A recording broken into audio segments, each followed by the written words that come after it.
Rock and a Hard Place. A steamy short story. Written by Claire Embry. Narrated by Google Play Auto Narrators. Audio copyright 2024. Angelina is tired of having her heart broken by insensitive bad boys like Reed. A solo hike in the mountains is the perfect way to mend her broken heart, until she slips 50 feet down a ravine. Reed is determined to set things right between them, and show Angelina exactly how attentive he can be when he puts his talented mouth to work. He just has to rescue her first, before the storm rolls in and strands them both. Chapter 1.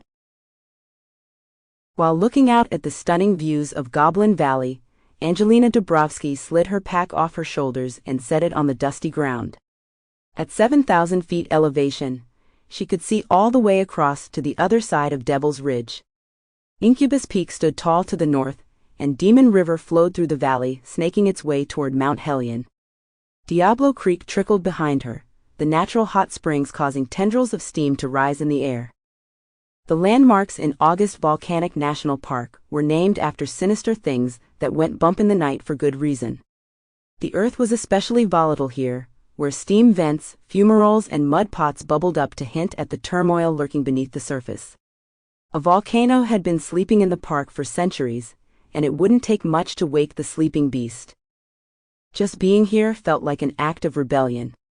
The campgrounds in the area had already closed for the season, and Angelina had the place to herself, just the way she liked it. Even though she'd hiked this trail a dozen times before, the panoramic views got her every time.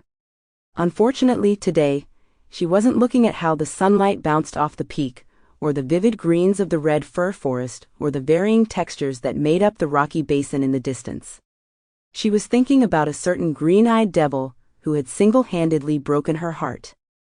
She'd been so lost in thought that she'd taken a step forward without paying attention. Suddenly the fragile ground crumbled beneath her boots, and she scrambled for purchase, trying like hell to keep from falling down the cliffside and into the chasm below that had been dubbed Satan's Kitchen. After dropping a harrowing 50 feet, she landed on a narrow shelf, barely wide enough to stand on. With her heart in her throat and her pulse pounding, she gasped for air. This was it. Her demise.